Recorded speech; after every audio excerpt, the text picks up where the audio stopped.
We're in beautiful downtown Austin. Rogue Invitational just ended. What was your role here? Man, it was, well, I spent a lot of time with Matt, which was really cool. I haven't, really been fully just at a games outside of him competing with him. Yeah. I'm sorry, not a games, an event in general. I was at the games, but I had a lot of other stuff going on. And so just, kind of running around with him all weekend. He had gym activations in the morning, appearances, and we also, had a bunch of athletes competing. So, I was, obviously attentive and kind of wondering what they needed and helping out a little bit there, but mostly with Matt, which was a blast, honestly. It was a really cool weekend. Rogue did an amazing job, and we had a blast. Yeah, you talked about those activations. Let's talk about it. One was a 3-2-1 podium. They had a bunch of stuff where he partnered with the Buttery Bros, and what's your part in that? You're just kind of there to provide support. I know you obviously have a relationship with all those guys, and True. Yeah. So most of my relationship there is through Matt. Yeah. Matt's a partner in the business, and I support him with it. So and the boys, they're great friends of mine. I'm really proud of the work they're doing. Yeah. Become friendly with Jeremy and Paul, the founders, and.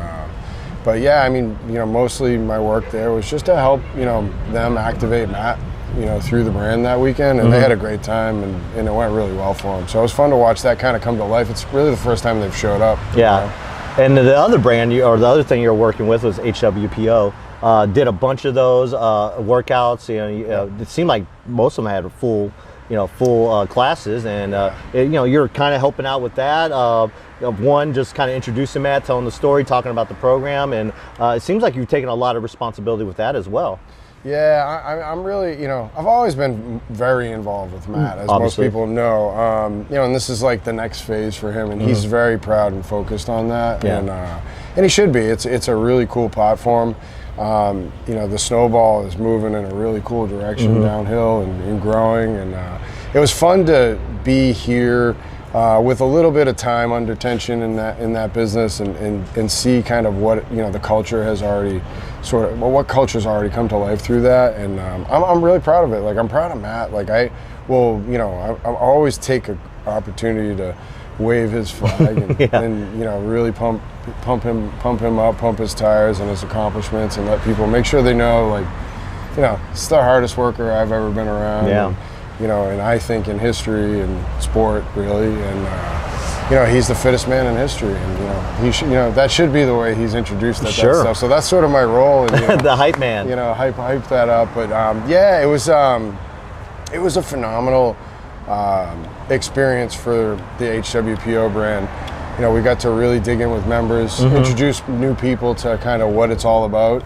And I think getting Matt out and in front of people is really fun, because he is so engaging, and a lot of people are getting to see another side of him. We were really intent on digging in here and doing something big every day. And so we put those things up online, and they fill in. We don't sell out because we don't sell. Exactly. We just let people sign up for free, and we don't charge people to be there, and Matt gives them 100%. But they fill up in like a minute, and then there's a waiting list of hundreds of people, and so it's super cool. I'm proud of him, proud for him, and proud of that. That brand and what it's becoming to mean more to the market and to people. We heard a lot of stories this weekend about weight loss, and hit the inspiration from him on the floor and now off, to changing their lives, getting more fit.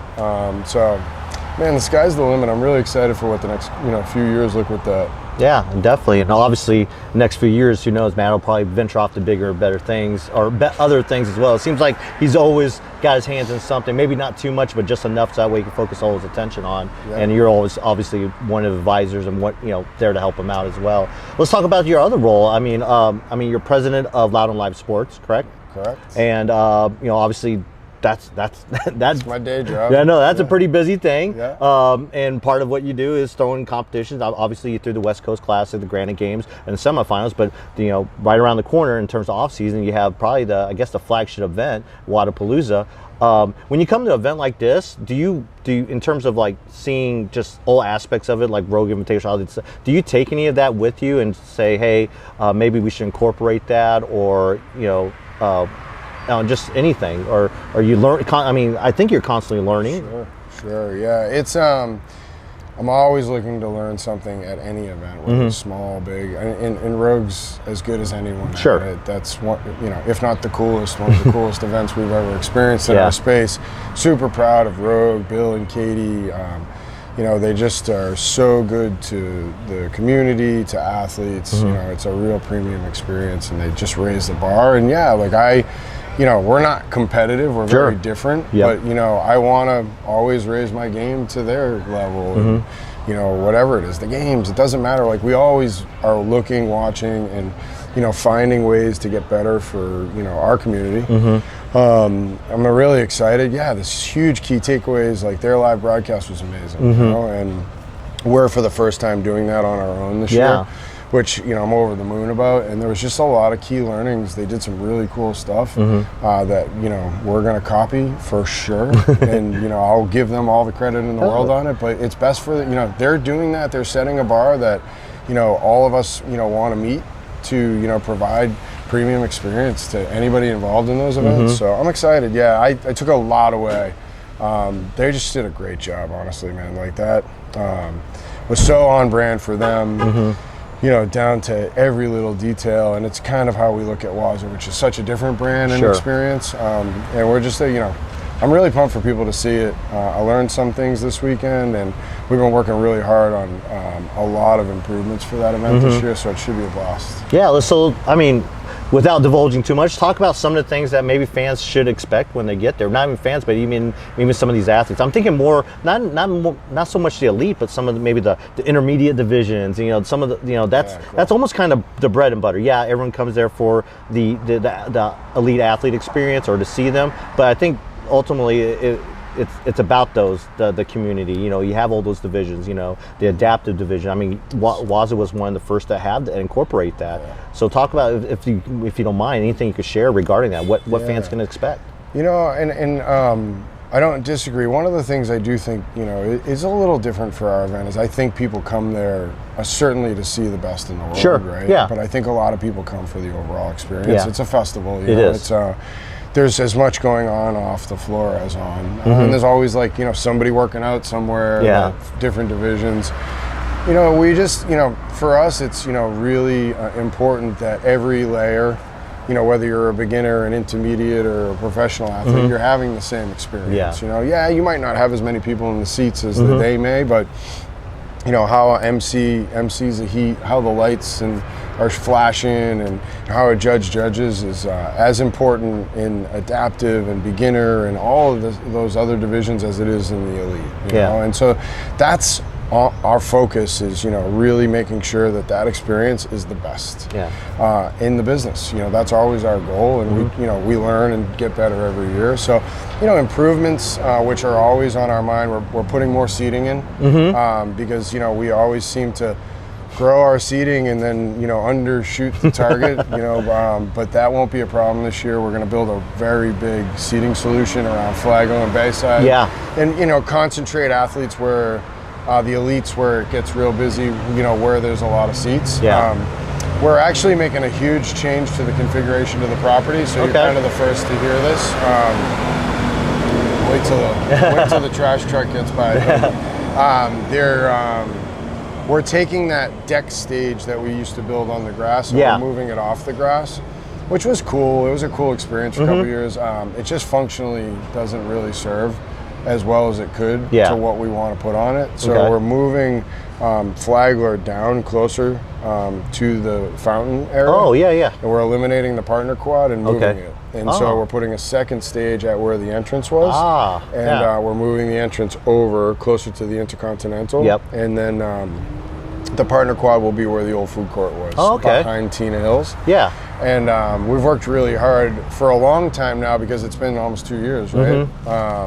And we're really excited for it to come to life. It's going to be a huge upgrade for the whole overall experience. I can only imagine a logistical nightmare doing all of that, but it took a lot of work. We spent a lot of time there with our staff, production partner, framework, and we've looked at it really hard on many different things that we could try to do, using stages in the amphitheater, we want to stay super connected. We love that the everything's like a real beehive, and it's like centralized, and you can hear other stages going. It's really a big part of the event. So we'll be even more so that way now, moving that. So basically there'll be like a VIP area between Flagler 1 and 2. And then we'll have the traditional Bayside stage on the water, and then Tina Hills. So we'll have 4 stages live, 12 hours a day, and the Gauntlet is back, which has been this, sort of another snowball, but people are psyched about it. I actually can tell you that HWPO is going to program the Gauntlet. Oh, good. So Matt is going to dig in with us and program the Gauntlet, semifinals and finals, and be over there hanging out. I think some of Is he going to participate in it? I don't know. I mean, you'd be a good partner. I was trying to. It's funny. We talked about that this weekend. Said I'm putting aside a heat for Heber, Marston, myself, Sammy, and you, Matt. And he was like, I was like, well, maybe you can cheer for us. You'll be on the stage, so we'll see. Yeah, I'd love him to do it. Yeah, or give him a mic and let him MC. I mean, he showed those mic skills off at Granite Games. So I want to like properly give him some due at Waza too, like for his retirement. Like I think, the community has, and digitally we have. It's like he didn't. He sort of. There was speculation he crossed that line with Tia holding hands that like it might be the end, right? Yeah. And it was just an interesting environment for him to be done. He hadn't certainly decided at that point, but it was getting close, and there were no fans, and I've thought a bit about it. I'm trying to figure it out, but I would really love to recognize him at the event, and, like a proper send-off. Yeah, just like let people stand up and commend him on his greatness. Because we haven't done that. It didn't happen at the games. No. And so I would really, I'd like to try to do that. Even though, he's a big part of the Waza community, but never competed there, which is interesting because of me. He's volunteered and built rigs and whatnot. But so he'll be around, while having a blast. So it's going to be great. Honestly, I can't wait. Now, obviously, the new schedule was released for CrossFit, and not much has changed, which is a good thing, especially for my athlete, and especially for someone who manages athletes, with Loudoun Live. And last year you had a big Loudoun Live had 2 big pieces in that, and we're still in the process. But in terms of if those competitions do come back this year and our events within the system, is there anything else that you want to do differently with them? I mean, obviously you had to move West Coast from originally California to Vegas, and anything like that. Any initial plans or anything you're willing to share about that? Yeah, it's a big decision to make on WCC, whether we leave it where it was super fun and successful. I think we go back to sort of our ethos is really to build mass participation experiences. Let the ordinary, compete with the extraordinary, and it's something that is hard to do in Vegas, because of the heat at that time of year. Because we would need to build, multiple stages, and it's, there's nothing from a venue perspective that's conducive to a multi-stage approach unless you go outside. So, and we went outside this year, and it was early, but it was still hot. And we saw that. So I think, we'll see. We're sort of waiting to, figure out how we're involved this year, as is everybody right now. But if with hoping those 2 events would be a part of that, I think we would look to make sure that those events are.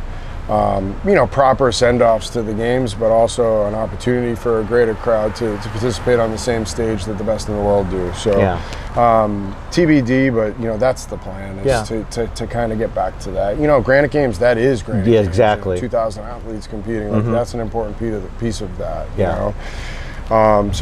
That's probably kind of the biggest change that will happen. Is we will add, I don't know to what extent, but we will add, and let more people compete. Yeah, you're talking about Granite Games. I mean, that facility there, it seems like it's really open to something like that, and it has that room. It taking part on, especially on the Minnesota Vikings practice facility. It's cool, yeah. It's very neat. It kind of brings that fan experience or a competitor experience as well. And I think, like I said, that event itself was born through participation like that. And it's a community event sure. built out of a gym, very similar to Wodapalooza. A lot of legacy. There's been 10 of them.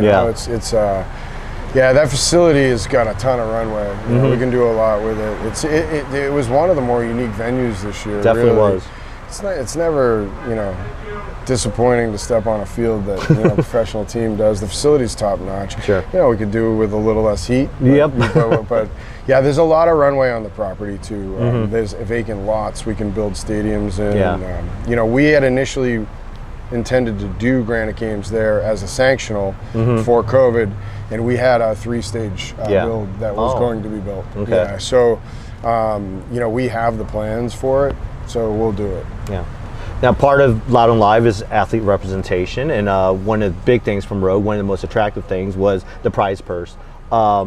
Being someone that manages athletes, or being a part of the president of a company that manages athletes, I mean, how important is that? Obviously, there was a big, I guess, not controversy, but there was a lot of backlash in terms of the prize money that was coming out of the semifinals and stuff like that. And obviously we're trying to grow the sport, and you're a big part of that. Loudoun Live is a huge part of that in terms of not just the semifinals, but also events like Wodapalooza, and then you're also partnered with Madrid as well and stuff like that. I mean, how important is that for that prize purse or the ability for athletes to grow? And I mean, do you have a solve or a way to solve that? Yeah, I mean, it's essential to build, earning opportunities for the athletes to, round this as a professional sport. Yeah. Create long-term viability deeper. We always want to pay deeper, which, Rogue, again, sets the bar. Sure. It was wonderful. 20 kids walked away with a paycheck. It's hard to do, honestly. Nobody knows that more than I. We're going to give more money this year than we ever have. Pretty level with what Dubai has given in the past. Yeah. And it's still hard. You want to spread it around as much as you can, but yeah, it's that piece is a lot of my why. It's I am in Loudoun Live as an athlete first business. We look to give back when we progress, right? And so there's the chicken and the egg is just building cool experiences that people have a great time at, and more people show up, and there's value around the media that comes up because there's a great show and great athletes want to come and put on a show, and there's more eyeballs on it, which is happening. And Rogue did a great job with that. Honestly, like the level of commitment from Rogue, Bill, and Katie Henniger is unprecedented. Because that's not. I know the business better than anyone, and they don't have to do that. They want to, and they do that to be, progressive and push forward and push guys like me. Like, hey, let's go, let's raise the bar. Like, it's time. Like, give back. And we will constantly do that. Yeah, I mean, I would like to see that progress more in the semifinals. We don't really have control of that. But I think that. We can get there with, again, the same things on their side, more eyeballs, more participation. It has to, it's important. These guys, it's their job, and they work really hard, and they should be rewarded. Yeah, and part of that, growing the money into the sport is finding the sponsors. And obviously, the big money sponsors that you see in other sports, it's not really, they haven't been kind of pulled in the CrossFit space yet, but you guys have been really good about doing that. I think I believe 2019 Wodapalooza, you brought in RAM, and this year you have a couple of unique sponsorships or partners that are outside the CrossFit with Yingling, and also CBMD, I believe. CBDMD. They're a partner of the games. But they're not a CrossFit brand. They're just going into it. But I mean, especially the Yingling partnership. I mean, how important is it to bring brands outside of the sport into the sport? Especially something like a beer company. You used to see in Bud Light or anything like that, but bring that's a unique thing for CrossFit. Or a CrossFit event. We're really proud of that, and thank you for pointing out RAM. We had RAM on our property, which created the opportunity for them to want to be more involved, which is how this works, right? It's like create good experiences for everybody, including your partners, and they want to then do more. Whether it's, you know, they're first entering a space as a sponsor of an athlete and they get some, you know, feedback that this works, then they go do event sponsorship or do an event sponsorship, and then they get some good feedback and they sponsor an athlete. You know, that's really how it works. In Yuengling is the, you know, my pride's at, you know, 100 there. That's a really cool thing to see a brand so non-endemic, you know, really look at this, in particular our event, and say we want in, you know, and then the oldest brewery in the United States, you know, it's hundreds of years old. It's been in the same family for like 7th generation, I think, or 6th right now. But yeah, that's a huge deal for everybody in the space, because we're going to do a really good job for them and create a great experience. And I know, you know, they will want to be more involved at a greater length. And that's really how it works. There's a lot of that going on right now. And I love being, you know, someone that, you know, brands trust to be, you know, to enter with, you know, whether it's with an athlete or an event that we're organized with, because I feel a huge sense of responsibility at, you know, building the runway for them to get more involved. You know, listen, they don't pay athletes or events, the games, whatever it is, our events, you know, out of the goodness of their heart. It has to be, you know, it's a business relationship. Sure. And so it's fun to see, you know, the past non-endemics, brands coming from the outside now involved and becoming very ingrained in the space. And now, you know, this next generation of them, it's prideful, you know, because we've done a good job as a space. You know, some are just focused on our events, and we've done a good job as partners or just athletes, whatever it is. But that's huge. Anytime you see something like that, that's a really good identifier around progress for us. You know, is when people from outside are saying, I want in. Or, you know, telling a fitness and training story is really advantageous for a brand. You know, fitness is a really hot storyline. And so a lot are identifying that, and we're the place to do it. You know, CrossFit and particularly, you know, our events can do a really good job for them for that. You mentioned something. You mentioned generational. Just more of an opinion. What do you think of this new generation? I mean, obviously the new generation of athletes. What the, you know Matt better than anyone else. But what do you personally? What does he say about, or what do you think about this new? I mean, the Mal O'Briens, the Emma Careys, even Justin, who's only 22 years old. I mean, it's crazy. The Gees, you know, stuff like that. I mean, it seems like CrossFit's kind of shifting a little bit. I mean, Patrick Vellner would disagree. You know, he's still around, and he's still top. Exactly. Pat's got plenty. You know, those guys do have plenty of game left. Yes, they do. And you know, and I think there'll be a really nice, you know, competitive few years ahead of us with the old and the new. You know, sorry, we'll let the motorcycles ride through. The future's really bright. You know, you can't put it any other way, and they're good people. You know, what I think, you know, you ask about Matt would look at, or I would look at, is just, you know, how people are, you know, dedicated to, you know, their training or, you know, getting better or being great, you know, and that crop you mentioned, there's a lot of dedication there, and, you know, there's a lot of urgency around being great and getting better, and you're seeing it. They all do, and he's influenced that in one way or the other. That HWPO, you know, you ask anyone, they'll tell you that influenced it. We hear it a lot, and he does, and it's I believe it's true, you know, and I don't think Matt spends a whole lot of time, like, you know, defending that, or like, he just, you know, did his thing, worked really hard for what, you know, he was pursuing.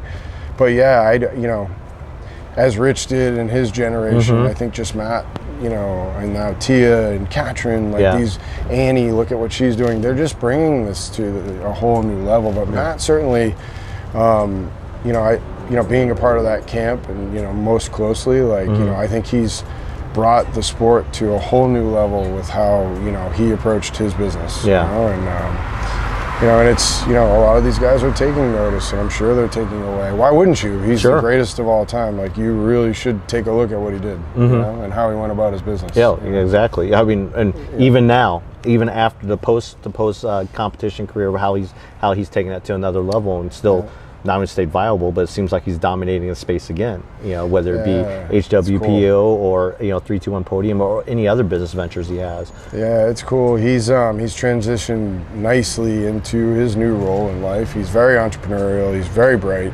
and very creative in his own way. And I'm excited about that, because I know how good he was at the last thing that he really spent a lot of time on. Yeah, I think a little bit. Yeah. A little bit. Yeah.